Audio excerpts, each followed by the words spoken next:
வணக்கம். நம்ம just cook சேனலில் சிறுபருப்பு கத்திரிக்காய் சாம்பார் எப்படி பண்ணுறதுன்னு பார்க்க போகிறோம். இட்லி தோசை கூட வச்சு சாப்பிடும்போது ரொம்பவே டேஸ்டியாக நல்லாயிருக்கும். எப்படி பண்ணுறதுன்னு பார்க்கலாம். ஒரு குக்கரில் 3 டேபிள் ஸ்பூன் அளவுக்கு சிறுபருப்பு எடுத்துகிட்டு அதை 2 முறை தண்ணி விட்டு வாஷ் பண்ணி எடுத்துக்கலாம். இது நல்லா சுத்தம் பண்ணதும் 2 டம்ளர் அளவுக்கு தண்ணி சேர்த்துட்டு பொடியாக நறுக்கின கத்திரிக்காய் சேர்த்துருக்கேன். பச்சை கத்திரிக்காயாக இருந்தால் இன்னும் டேஸ்ட்டு நல்லாயிருக்கும்.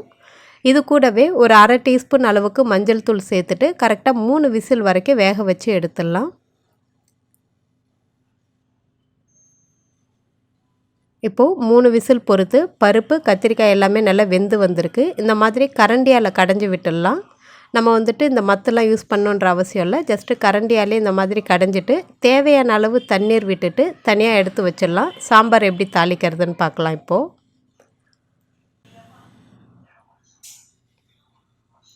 ஒரு கடாயில் 1 டேபிள் ஸ்பூன் எண்ணெய் சூடு பண்ணிவிட்டு கடுகு சேர்த்துருக்கேன். அது கூடவே கொஞ்சமாக ஜீரகம் சேர்த்துட்டு ஒரு 5 பூண்டு பற்கள் தட்டிட்டு சேர்த்துக்கோங்க. 1 கை அளவுக்கு சின்ன வெங்காயம் நீல வாக்கில் கட் பண்ணி சேர்த்துருக்கேன். 2 கொத்து கறிவேப்பிலை, 2 பச்சை மிளகாயை இந்த மாதிரி நல்லா கீறிட்டு சேர்த்துருக்கேன்.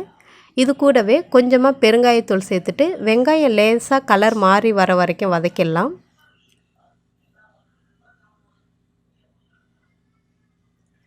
வெங்காயம் ஓரளவு வதங்கினதும் ஒரே ஒரு தக்காளி நல்லா கட் பண்ணி சேர்த்துக்கோங்க. இந்த தக்காளி கூட கொஞ்சமாக கல் உப்பு சேர்த்துட்டு இந்த தக்காளி லேசாக குழஞ்சி வர வரைக்கும் நல்லா வதக்கி விட்டுடலாம்.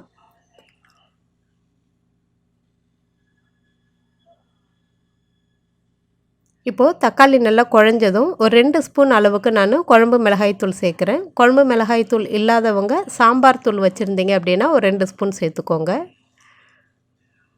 இப்போது இது நல்லா கலந்து விட்டாச்சு. இது கூடவே நம்ம கடைஞ்சி எடுத்துருக்கிற அந்த பருப்பு கத்திரிக்காய் கலவையும் இது கூட சேர்த்துடலாம். இப்போ நீங்கள் கலந்து பார்த்துட்டு ரொம்ப திக்காக இருந்துச்சுன்னு தெரிஞ்சது அப்படின்னா கொஞ்சமாக தண்ணி சேர்த்துக்கோங்க. இது நல்லா ஒரு 2 நிமிஷம் நல்லா கொதித்து எல்லாமே ஒன்று சேர்ந்து வரட்டும். இது கூடவே சுவைக்காக கொஞ்சமாக உப்பு சேர்த்துருக்கேன். இது கொதிக்கிற நேரத்தில் ஒரு கொட்டைப்பாக்கு அளவு புளியை தண்ணியில் ஊற வச்சு எடுத்துக்கலாம். இந்த சாம்பாருக்கு டிஃபன் சாம்பாருக்கு ரொம்ப நிறைய புளி சேர்க்க வேண்டாம். இது நல்லா கொதித்ததும் நம்ம கரைச்சி எடுத்துருக்கிற புளி தண்ணியாகவும் இது கூட சேர்த்துடலாம்.